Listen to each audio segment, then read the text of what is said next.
दैत्यराज बाली का पुत्र बाणासुर बचपन से ही शक्तिशाली था, पर उसकी महत्वाकांक्षा सबसे अधिक शक्तिशाली बनने की थी।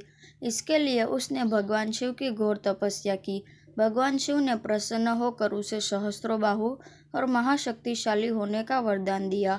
बाणासुर ने भगवान शिव से यह भी मांगा कि जब भी कभी उसे जरूर पड़े तो वे उनकी मदद के लिए आए। इसी बाणासुर की वजह से एक बार भगवान शिव और श्री कृष्ण में युद्ध छिड़ गया था। जानते हैं पूरा किस्सा। भगवत पुराण और हरिवंश पुराण में इसका वर्णन है। श्री कृष्ण के पोते अनिरुद्ध और बाणासुर की बेटी उषा आपस में प्रेम करते थे, पर बाणासुर ने श्री कृष्ण के साथ अपनी दुश्मनी के चलते इन दोनों के रिश्ते को नामंजूर कर दिया। अनिरुद्ध एक बार उषा से मिलने के लिए शोणितपुर गया। वहां बाणासुर को उसका ज्ञात हो गया और उसने अनिरुद्ध को बुरा भला कहा और उसको युद्ध करने की चुनौती दे डाली। अनिरुद्ध के पास युद्ध करने के अलावा और कोई चारा नहीं था। अनिरुद्ध और बाणासुर के बीच युद्ध छिड़ गया। अनिरुद्ध ने बड़ी ही बहादुरी से युद्ध लड़ा। वो बाणासुर को परास्त ही करने वाला था, पर तभी बाणासुर ने अपनी माया शक्ति का उपयोग किया और अनिरुद्ध को बंदी बनाकर उसे कारागार में डाल दिया। जब श्री कृष्ण को इस बात का ज्ञात हुआ तो वे अति क्रोधित हो गए। अपना सारंग धनुष उठा उन्होंने शोणितपुर जाने का निर्णय लिया। बलराम और प्रद्युम्न भी उनके साथ हो उठे। तीनों गरुड़ पर सवार हो शोणितपुर की ओर उड़ चले।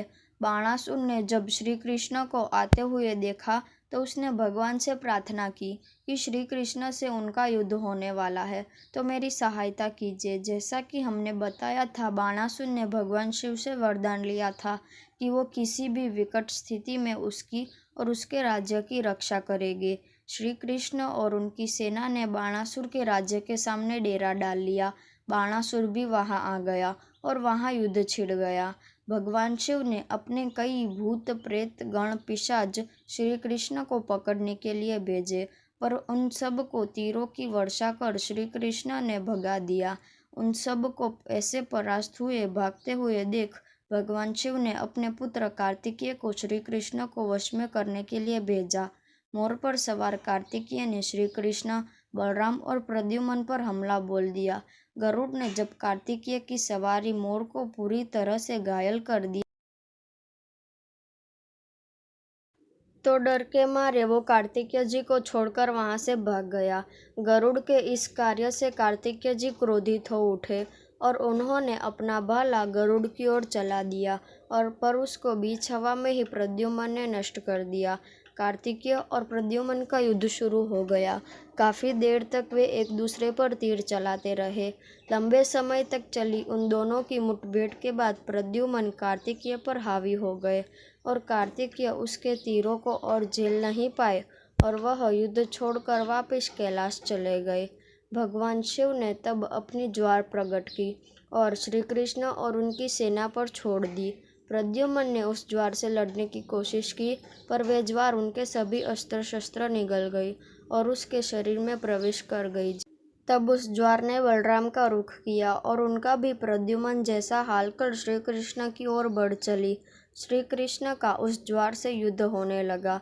वे ज्वार श्री कृष्ण के अंदर भी घुस गई और उनके अंगों को कमजोर करना शुरू कर दिया।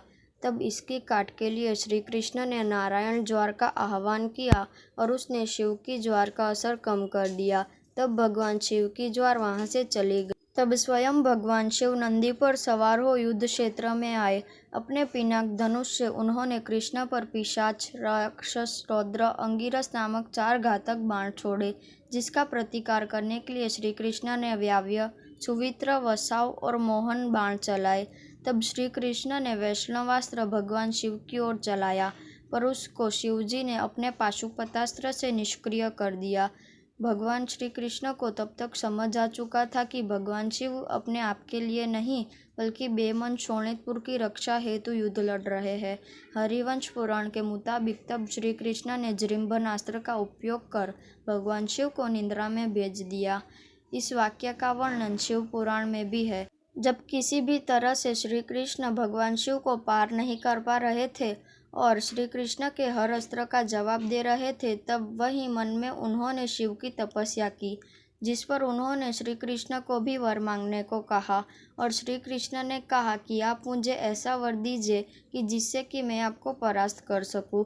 तब भगवान शिव मुस्कुराए और उन्होंने श्री कृष्ण को जृंभनास्त्र चलाने को बोला।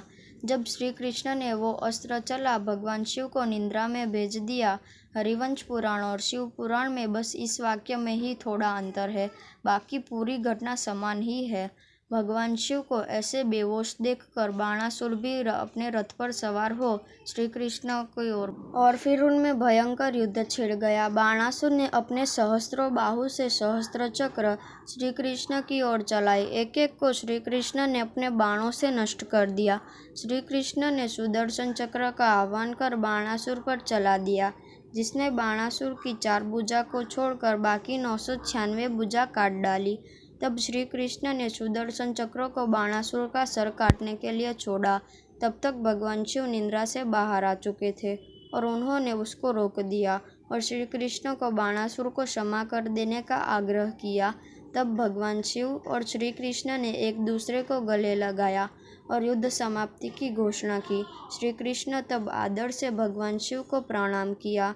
बाणासुर ने भी अनिरुद्ध को रिहा कर दिया और अपनी बेटी की शादी अनिरुद्ध से करवाने को तैयार हो गया और इस तरह से बाणासुर का घमंड भी चूर चूर हो गया। और उस ज्वार के असर से अभी भी बलराम और प्रद्युम्न बेहोश पड़े थे। तब श्री कृष्ण ने कुछ मंत्रों का उच्चारण किया और उन दोनों का उपचार किया और उन दोनों को लेकर द्वारका लौट गए। इस युद्ध में इन दोनों में किसी की भी हार या जीत नहीं हुई, बल्कि धर्म ने अधर्म को परास्त किया। बाणासुर का शक्तिशाली होने का घमंड तोड़ना अति आवश्यक था। भगवान शिव और विष्णु जी कभी भी एक दूसरे को अलग रखकर नहीं देखते, दोनों ही एक दूसरे को अपना आराध्य मानते हैं।